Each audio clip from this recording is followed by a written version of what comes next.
And welcome back to our new blog. तो कैसे हैं गाइस, आप लोग अच्छे हैं? तो गाइस अभी मैं पटना में हूं और पटना का एक एक्टिंग स्कूल है, जैसा आप लोग देख रहे हैं, the actors space and acting school.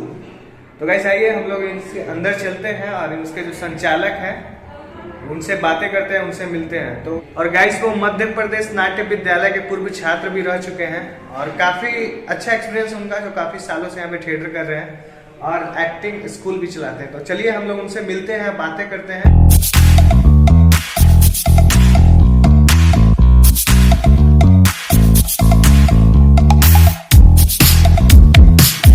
Finally मैं अंदर आ चुका हूं और जहांगीर भैया हैं जो डायरेक्टर्स स्पेस के संचालक हैं। तो भैया आपका स्वागत है मेरे चैनल पे।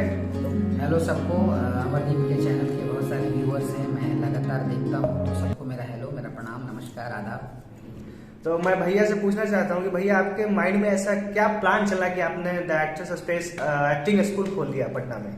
एक्चुअली क्या है अमरदीप की 2015-16 में जब मैं MP school of drama Madhya Pradesh Bhopal में जो वहाँ मैं जब ट्रेनिंग करके लौटा पटना, तो मुझे 1 साल का इंटर्नशिप मिला। उसी दौरान जब मैं नए बच्चों के साथ अपनी ट्रेनिंग शेयर कर रहा था, इंटर्नशिप पूरा कर रहा था, तो उसी दरमियान मुझे ये पता चला कि मतलब कि नए बच्चे जो एक्टिंग में कैरियर बनाना चाहते हैं उनको कितनी मुश्किलों का सामना करना पड़ता है। बिहार में आप अगर डॉक्टर बनना चाहते हैं, इंजीनियर बनना चाहते हैं या फिर किसी और फील्ड में जाना चाहते हैं, उसके लिए तो आपके पास प्रचुर मात्रा में संसाधन है, इंस्टीट्यूशन है, गाइडलाइंस है। लेकिन अगर आप एक्टिंग में कैरियर बनाना चाहते हैं तो उसके लिए आपके पास कोई संस्थान नहीं है। तो उसी समय मेरे दिमाग में ये आइडिया आया था। और फिर तो भैया आपको क्या लगता है जो बच्चे यहाँ पे एक्टिंग सीखते हैं भैया, तो उनके अंदर क्या प्रोग्रेस हो जाता है भैया आपके यहाँ एक्टिंग सीखने के बाद?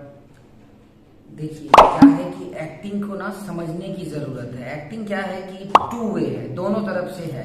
आपको एक्टिंग कोई सिखा नहीं सकता। ये मैं एक ट्रेनर होने के नाते एक मतलब काम करने वाला प्रशिक्षु भी हूँ, अपने आप को मैं प्रशिक्षु भी मानता हूँ, प्रशिक्षक भी हूँ। तो उन दोनों नातों से मैं ये बोल सकता हूँ अधिकार से कि ये जो एक्टिंग की ट्रेनिंग है या एक्टिंग करना जो है वो 2 तरफ का मामला है। आपको अगर ऐसा लगता है कि कोई आपके अंदर एक्टिंग इंजेक्ट कर देगा या आपको कोई 1-2 महीने में एक्टर बना देगा, तो ये गलतफहमी है। ऐसा होता नहीं है। दरअसल क्या है कि आप कितनी शिद्दत से उसको सीखना चाहते हैं वही आपके काम आएगा। क्या है कि एक्टिंग को लेके गलतफहमी ये है कि लोग इसको फिजिक्स, केमिस्ट्री, बायोलॉजी जैसा ट्रीटमेंट करते हैं। अदर जो सब्जेक्ट हम लोग 10th या मैट्रिक या 12 या बीएससी बीए में जो पढ़ते हैं हम लोग, उसके हिसाब से इसको हम लोग ट्रीट करने लगते हैं कि ये कोई कोर्स है, इतने दिनों का हम पढ़ लेंगे उसके बाद मुझे आ जाएगा। नहीं, ये गलत है। अगर ये कोई भी सोच के आता है तो उसको यहाँ धोखा ही मिलेगा। क्या है कि एक्टिंग जो है वो लाइफ स्टाइल है। तो फिर सवाल ये उठता है अमरदीप कि फिर हम 3 महीने में क्या सिखाते हैं? ये भी तो प्रश्न बनता है। बहुत सारे तुम्हारे व्यूअर होंगे वो बोलेंगे कि फिर 3 महीने का कोर्स क्या? एक्चुअली क्या है, मैं यहाँ क्लियर कर देना चाहता हूँ कि इस तरह के जो भी शॉर्ट टर्म कोर्सेज होते हैं, 3 महीने के, 6 महीने के या साल भर के, उसके अंदर क्या होता है कि आपको उसकी बेसिक्स जानकारी दी जाती है कि आपको किस रास्ते पर बढ़ना है। अगर आपको ये पता होगा तो आप धीरे धीरे उस रास्ते पर बढ़ेंगे और फिर अपनी मंजिल को पा लेंगे। अभी नए लोगों को पता ही नहीं होता है करना क्या है, स्पीच पे काम करना है कि कैरेक्टराइजेशन कैसे करना है, देखना क्या है, सुनना क्या है, पढ़ना क्या है और किस तरह से अपने एक्टिंग को अप्रोच करना है। एक्चुअली शॉर्ट टर्म कोर्सेज में यही हम लोग बच्चों को सिखाते हैं। हाँ तो भैया आप ये बताइए कि आप कैसे, आपका बैकग्राउंड क्या था भैया और आपको इंटरेस्ट कैसा है इस एक्टिंग लाइन में? एक्चुअली क्या है कि मेरे फैमिली में कोई भी इस विधा से नहीं है, अभिनय विधा में कोई भी नहीं है मेरे फैमिली से। और मैं एक लोअर मिडिल क्लास फैमिली से आता हूँ और जहाँ की आपको हर चीज़ के लिए स्ट्रगल करना पड़ता है। तो एक सरकारी स्कूल में पढ़ा है मैंने और अपनी पढ़ाई पूरी की है। मेरी मतलब MA तक की पढ़ाई है, रेगुलर जो सब लोग कोर्स करते हैं वो। उसके बाद मैं MP स्कूल ऑफ ड्रामा से वहाँ एक्टिंग में डिप्लोमा किया है मैंने। तो उससे पहले जब मैं कॉलेज के दिनों में छपरा राजेंद्र कॉलेज से जब मैं MA कर रहा था और ग्रेजुएशन में था छपरा में, तब मुझे राष्ट्रीय सेवा योजना एक योजना है भारत सरकार की, जैसे NCC होता है उसी तरह वो हर कॉलेज में चलती है। तो मुझे उससे जुड़ने का मौका मिला। तो इसी राष्ट्रीय सेवा योजना से जब मैं जुड़ा तो समझ लो कि आप मेरी पूरी पर्सनालिटी ही बदल गई। उसमें क्या हुआ कि मैं भारत के बहुत सारे राज्यों में घूम आया, बहुत सारे राज्यों के बच्चे मेरे दोस्त हो गए, तो मुझे कल्चरल जो इधर के कल्चर के बारे में, दूसरे राज्यों के कल्चर के बारे में जो मुझे मेरा आदान प्रदान हुआ वो मुझे बहुत प्रभावित कर गया। और उसमें हम लोग क्या करते थे कि स्लम के एरिया में जाके जो स्लम के बच्चे हैं या जो नीडी बच्चे हैं उनको शिक्षा के लिए, उनको बाकी सारी चीज़ों के लिए, बीमारियों के लिए, साफ सुथरा रहने के लिए, स्कूल जाने के लिए, इस तरह के नुक्कड़ नाटक वगैरह खुद ही लिख के परफॉर्म करते थे, उनको अवेयर करते थे। उसी बीच सांस्कृतिक कार्यक्रमों के लिए और सोशल कंट्रीब्यूशन के लिए मुझे भारत सरकार खेल एवं युवा मंत्रालय द्वारा 2008 में इंदिरा गांधी राष्ट्रीय सेवा योजना राष्ट्रीय पुरस्कार भी मिला। और उसके एक साल के बाद या शायद 2008 में ही फिर यूथ आइकन बन के मैं मालदीव गया इंडिया को वहाँ रिप्रेजेंट करने के लिए। ड्रग्स रिहेबिलिटेशन के ऊपर बहुत बढ़िया वर्कशॉप था। एशिया के लगभग देश वहाँ आए हुए थे और वहाँ मुझे भारत का प्रतिनिधित्व करने का मौका मिला। और बिहार से मैं अपनी यूनिवर्सिटी से मैं पहला था, तो ये मुझे बहुत अच्छा लगा और इन सब ने मेरी पर्सनालिटी को बहुत चेंज कर दिया। और एक बहुत मजेदार बात है अमरदीप कि मैं जब छोटा था तो हम लोग 3 भाई हैं, तो मेरे मंझले भैया, मतलब बीच वाले जो भैया हैं, बड़े भैया मंझले भैया और मैं, तो मंझले भैया को फिल्म देखने के लिए बहुत मारता। और मुझे उस समय, मैं बहुत छोटा था, हाई स्कूल में था, मुझे समझ में नहीं आता था कि ये इतना मार खाने और डांट खाने के बाद कोई आदमी सिनेमा कैसे देख सकता है। मुझे तो कोई एक बार डांट दो, मैं ना देखने जाऊं, तो मेरे बाल मन में ना कहीं से ये बात दबी पड़ी थी कि आखिर चीज क्या है जो खींचती है। मैं आप लोग को बता देना चाहता हूँ कि जब मैं भी पटना आया था तो मुझे भी एक्टिंग का शौक था, तो मैंने भैया के पास ज्वाइन किया था एक्टिंग सीखने के लिए। और वर्कशॉप भी किया भैया, छपरा वाला वर्कशॉप भैया के साथ किया हूँ, तो काफी शानदार रहा था। काफी अच्छा एक्सपीरियंस रहा था। और भैया काफी मतलब मंजे हुए एक कलाकार भी हैं, काफी अच्छा एक्टिंग सिखाते हैं। तो भैया मैं आपसे पूछना चाहता हूँ कि भैया जो नए बच्चे हैं वो मुंबई में जाते हैं भैया, तो उनको बहुत सारे स्ट्रगल मतलब करते हैं, फेस करना पड़ता है बहुत सारे ऐसे चीजों को। तो भैया मतलब क्या बोलना चाहेंगे इसके बारे में नए बच्चों के लिए जो वहाँ पे जाकर स्ट्रगल करते हैं? ये बहुत ही अच्छा सवाल है और मैं खुद इस पर बोलना चाह रहा था, मेरी इच्छा थी। क्योंकि क्या होता है ना कि हम लोग बचपन से फिल्म देखते रहते हैं और आजकल तो जब से मोबाइल आया है तो हाथ में और उसका रिच आउट बढ़ गया है, सारे बच्चे वेब सीरीज, यूट्यूब वगैरह देख रहे हैं। तो क्या होता है ना कि उनका फिल्मों के प्रति रुझान हो जाता है और वो भी चाहते हैं कि हम भी अभिनय करें, लेकिन तब तक उनको ये पता नहीं होता है कि ये भी कोई पढ़ने लिखने वाला मामला है और ये भी कोई मतलब सीरियस काम है। उनको लगता है कि बस ऐसे जाना है और डायलॉग बोल देना है, मैं ऐसे मुंबई पहुंचा और लोग इंतजार कर रहे हैं और मुझे काम दे देंगे। लेकिन उनको ये नहीं पता है कि उसी तरह के विचार लेके एक बहुत बड़ी भीड़ हर रोज मुंबई उतरती है और हर रोज मुंबई से लौटती है। मुंबई तो माया नगरी है, पता ही है। मुंबई जाना जो भी आदमी चाह रहा है, जो भी व्यूअर्स जो देख रहे होंगे, आपके जो व्यूअर होंगे और जो एक्टिंग में रुचि रखते होंगे, मैं उन सब से कहना चाहता हूँ, वो दूर दराज के किसी भी गांव शहर कहीं से हो, उनके पास अगर ट्रेनिंग नहीं है तो मैं उनसे ये बोलना चाहूँगा कि देखिए, आप अगर बिहार से हैं, ज़्यादातर आपके व्यूअर बिहार से होंगे, बिहार से हैं, आप बिहार के बाहर भी किसी दूसरे राज्य से हैं, उन सबसे मैं ये कहना चाहूँगा कि आपको अगर एक्टिंग करना है और आप एक सामान्य फैमिली से हैं, हम सब सामान्य फैमिली से हैं, तो आपको क्या करना चाहिए कि आप अपने राज्य की राजधानी में जाइए।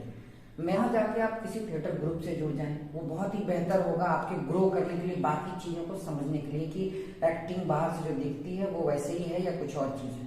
आप जैसे ही उनसे जुड़ेंगे बहुत सारी चीज़ें होंगी। तो मैं पहली सलाह तो ये दूंगा आपके व्यूअर्स को कि आप जब भी एक्टिंग के लिए सोच रहे हैं, एक्टर के लिए एक्टिंग में कैरियर बनाना सोच रहे हैं, तो आप अपने राज्य की राजधानी में जरूर जाएं और वहाँ किसी न किसी थिएटर ग्रुप से जुड़ें। एक फॉर्मल ट्रेनिंग तो आपको लेनी ही चाहिए। बिना फॉर्मल ट्रेनिंग के आपको दिल्ली या मुंबई अगर आप जाते हैं तो समझ लीजिए कि खतरे की घंटी है, आपको धोखा हो सकता है। और मैं अमरदीप यहाँ ये भी बोलना चाहूँगा कि आप बिना ट्रेनिंग के अगर मुंबई जाएंगे तो क्या होगा, यहाँ मैं बताना चाहता हूँ। क्योंकि बहुत सारे साथी वहाँ चले जाते हैं, बहुत सारे बच्चे वहाँ से लौटने के बाद मेरे पास आते हैं ट्रेनिंग के लिए। क्या होता है कि आपको बाहर से एक्टिंग ना एक ही दिखती है, लेकिन एक्टिंग के अंदर भी बहुत सारे डिपार्टमेंट हैं। कास्टिंग है, लाइट है, साउंड है, सिनेमेटोग्राफी है, बहुत सारा ऐसी चीजें हैं जो उसके अंदर है। आप जब मुंबई जैसे शहर में जाएंगे, जो एक्टिंग तो नहीं कर पाएंगे, बाकी सब कर लेंगे। तो आप कॉस्ट्यूम में चले जाएंगे, आप मेकअप में चले जाएंगे, आप साउंड दादा बन जाएंगे, आप लाइट दादा बन जाएंगे, आप कास्टिंग डायरेक्टर बन जाएंगे, लेकिन आप जिस चीज़ के लिए गए थे वो चीज़ आप नहीं कर पाएंगे, उसमें बहुत वक्त लगेगा। तो मेरा आपके व्यूअर सबसे रिक्वेस्ट है कि अगर आप ये चाह रहे हैं या आपके दिल में ये इच्छा है, जो भी लोग आपका ये चैनल देख रहे हैं या देखते हैं, उनसे मेरा ये रिक्वेस्ट है कि अगर आप चाहते हैं कि आप एक्टिंग में अपना कैरियर बनाना चाह रहे हैं तो आपको एक फॉर्मल ट्रेनिंग लेनी ही चाहिए, चाहे वो कहीं से लें। ये मैं नहीं कह रहा कि मेरे ही से ले या मेरे इंस्टीट्यूशन से जुड़िए, कहीं से आप लीजिए, आप एक फॉर्मल ट्रेनिंग जरूर लीजिए। ये मेरा मतलब सब मेरी सलाह है। हाँ तो भैया मतलब आप पहले मतलब बता दीजिए, भैया मना किया था बता, लेकिन मैं बोलना चाहता हूँ भैया ने काफी काम भी किया है, तो भैया आपने क्या क्या काम किया वो बता दीजिए। मेरा जो काम, मैं इस पर नहीं बोलना चाह रहा था, मैंने इसको मना किया था, लेकिन ब्लॉगर लोग तो होशियार होते ही हैं, तो हैं। एक्चुअली क्या है कि मेरा थिएटर में ज़्यादा काम है और फिल्म और सिनेमा में बहुत ज़्यादा काम नहीं है। अभी लास्ट टाइम जब मैं अभी मुंबई से कोरोना का जब फर्स्ट लॉकडाउन लगा, तब मैं मुंबई से जब लौटा था, उस समय शायद स्टार भारत के लिए कोई क्राइम शो है, उसको करके लौटा था मैं, शायद सावधान इंडिया था या ऐसा कुछ था, हाँ वो करके लौटा था। और अभी रिसेंटली NTV के लिए मौका वारदात जो क्राइम शो आता है, वो सेकंड लॉकडाउन से ठीक पहले, वो देखा भी होगा। क्राइम शोज वगैरह में एक्टर के लिए बहुत स्पेस नहीं है, बाहर से लगता है कि बहुत स्पेस है, लेकिन आप जब एक्टिंग करना सीख जाते हैं तो आपको लगेगा कि नहीं, कुछ क्वालिटी काम करें, तो उसमें आप थोड़ा बहुत समझ के काम करते हैं। तो अभी शॉर्ट फिल्में हैं, परसों भी एक शॉर्ट फिल्म के लिए हम लोग बैठे थे, और अभी शॉर्ट फिल्में उनके साथ काम कर रहा हूँ। और जी भैया दूरदर्शन बिहार और दूरदर्शन किसान के लिए शोज वगैरह किए हैं, तो मीडिया का काम फिलहाल यही है मेरा। और थिएटर में मेरा लंबा काम है कि थिएटर में रघु यादव के साथ, गोविंद नामदेव सर के साथ, संजय उपाध्याय सर हैं, और आलोक चटर्जी हैं, फिर पीयूष मिश्रा सर हैं, विनीत कुमार हैं, और फिर कुमार दास टी हैं, बड़े बड़े नाम हैं जो थिएटर के मूर्धन्य नाम है, उनके साथ स्कूल में मुझे काम करने का मौका मिला है। हाँ तो भैया मैं आपसे एक जानना चाहता हूँ कि भैया आपके यहाँ जो बच्चे सीखते थे, मैंने ये भी सुना है, मैंने देखा भी है भैया कि उनका सिलेक्शन काफी अच्छे से इंस्टीट्यूट में हुआ है भैया, तो भैया आप बता दीजिए उनका सिलेक्शन कहाँ हुआ है। कुछ लोग जो साथी अभी अच्छे इंस्टीट्यूशन में गए हैं, वो तो तुम्हारे साथ भी वर्कशॉप में, शशांक है, चंदन है अपना, और राहुल इस साल सेलेक्ट हो गए हैं, और राहुल आरजे भी थे, और क्या बोलते हैं अपना, ये सारे बच्चे, इनमें से ज़्यादातर बच्चे महात्मा गांधी अंतर्राष्ट्रीय हिंदी विश्वविद्यालय वर्धा में, वहाँ से वो लोग थिएटर की फॉर्मल ट्रेनिंग ले रहे हैं, और MA इन थिएटर, कुछ बच्चे BA कर रहे हैं, शायद परफॉर्मिंग आर्ट में अपना थिएटर कर रहे हैं पूरा, और कुछ बच्चे तेज नारायण, रवि, ये लोग राष्ट्रीय नाट्य विद्यालय के वाराणसी केंद्र में सेलेक्ट हुए थे। तो मतलब मेरी तैयारी और मेरा जोर ये रहता है कि मेरे साथ काम करते हुए बच्चे अगर किसी नेशनल लेवल के इंस्टीट्यूशन में जाना चाहें, तो मैं उनके लिए भी उनकी तैयारी मुकम्मल मैं भी बताना चाहता हूँ, पंकज त्रिपाठी सर, आप लोगों ने नाम सुना ही होगा, मिर्जापुर टू गया 162, वो भी पहले यहाँ पटना में थिएटर करते थे, तो भैया उनके बारे में थोड़ा दो शब्द आप बता दीजिए। देखिए क्या है कि पंकज भैया जो हैं, और एक और नाम लेना चाहूँगा मैं, विनीत कुमार, वो दोनों लोग अभी बड़े सेलिब्रिटी हैं और बड़ा नाम है, मतलब कि पटना रंगमंच से। मनोज वाजपेयी साहब भी हैं, लेकिन मनोज वाजपेयी साहब क्या है कि हमारे वहाँ पटना में थिएटर नहीं किए हैं शायद, जहाँ तक अगर मैं सही हूँ, मेरी जितनी जानकारी है। पंकज भैया के बारे में ये है कि उन्होंने शुरुआत इसी शहर से की थी, और यहाँ मतलब थिएटर करते थे, उसके बाद वो नेशनल स्कूल ऑफ ड्रामा गए, और उसके बाद फिर वो उनकी जर्नी तो सब जानता ही है, उनके बारे में अब तो कुछ छुपा है नहीं, सेलिब्रिटी हैं, बड़े सेलिब्रिटी हैं, हर तीसरी दूसरी फिल्म में, वेब सीरीज में वो आ रहे हैं। और ये खास बात है कि अभी भी इतना बड़ा नाम होने के बाद भी मैं जहाँ तक महसूस कर पाता हूँ, मैं तो बहुत छोटा हूँ उनके सामने, शायद वो व्यक्तिगत रूप से मुझे ना पहचाने, तो लेकिन फिर भी मैं जो महसूस करता हूँ, एक आध बार जो मेरी भेंट हुई है, तो उसके हिसाब से मैं ये पाता हूँ कि इन्होंने रंगमंच को जिया है, और इनके अंदर बहुत शिद्दत से आज भी बहुत सम्मान है कला के लिए, अभिनय के लिए और रंगमंच के लिए, और अपने लोगों के लिए और अपने मतलब कि अपनी वेशभूषा अपनी चीज़ों के लिए। आप पंकज त्रिपाठी भैया को भी आप देखेंगे, इवन मनोज वाजपेयी सर को भी आप देखेंगे और विनीत सर को भी आप देखेंगे, तो आपको समझ में आएगा कि नहीं, ये लोग रॉ लोग हैं, ऐसा कुछ फेक नहीं है, जैसे हैं वैसे हैं। नल चीज़ है, मतलब आप जहाँ से आते हैं जिस क्षेत्र से, वो खाटीपना अपने अंदर बचा के रखा है, वही उनकी थाती है और रंगमंच तो उनकी ताकत है जी। तो उन लोगों को भी देख के हम जैसे नए लोगों को बहुत ताकत मिलती है और स्ट्रगल करने का और लगे रहने का मतलब बहुत ये हौसला मिलता है कि जब एक साधारण जगह से निकले हुए लोग, हमारे ही शहर से निकले हुए लोग इंडस्ट्री के उस लेवल तक पहुंच सकते हैं, तो हम सब भी मतलब वहाँ पहुंच सकते हैं। तो भैया आप ये बताइएगा कि अगर बिहार के नए बच्चे इस फील्ड में आना चाहते हैं भैया, तो उनको क्या सलाह दीजिएगा? ये बहुत ही महत्वपूर्ण सवाल है और मैं आपके इस चैनल के माध्यम से और आपके व्यूअर्स को, जो भी साथी इस फील्ड में आना चाहते हैं, एक्टिंग में अपना कैरियर बनाना चाहते हैं, वो बिहार के किसी भी ज़िले में रहते हैं, अगर वो पटना नहीं आ सकते हैं या किसी संस्थान से जुड़ के ट्रेनिंग नहीं ले सकते हैं, तो उनके लिए मतलब बेसिक एक चीज़ मैं बता देना चाहता हूँ कि आप जहाँ हैं, जिस अवस्था में हैं, वहीं से आप अपनी डिक्शन यानी उच्चारण, भाषा के ऊपर काम करना शुरू कर दीजिए। बहुत ज़रूरी है। ज़्यादातर बिहार के बच्चे अपनी भाषा को लेके हिंदी में जब आप काम करने जाते हैं, तो वहाँ आपको जो झेलना पड़ता है और जिसकी वजह से आपको काम नहीं मिल पाता है, वो आपकी भाषा होती है। अपनी भाषा के ऊपर काम कीजिए, उसको ठीक कीजिए, उसमें जो आपके हिंदी में जो क्षेत्रीयता का जो पुट है, उसको ठीक कीजिए, उसको संभालिए। आप जब चाहें बोलिए, क्षेत्रीय भाषा बोलने में कोई दिक्कत नहीं है, मगही, भोजपुरी, मैथिली, आपकी जो भाषा है वो बोलिए, लेकिन जब आप हिंदी बोलिए तो हिंदी बोलिए। ये ज़्यादा दिक्कत होती है बिहार से गए हुए साथियों के लिए। रॉ का बहुत प्रॉब्लम होता है, शॉ का बहुत प्रॉब्लम होता है, तो इन सब पर आप काम कीजिए।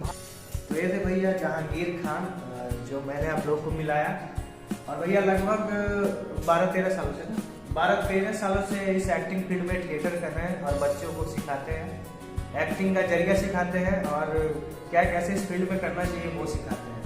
तो अगर आपको अच्छा लगा ब्लॉग, चैनल को सब्सक्राइब कीजिए, लाइक कीजिए और कमेंट कीजिए। मिलते हैं अगले ब्लॉग में। Till then bye.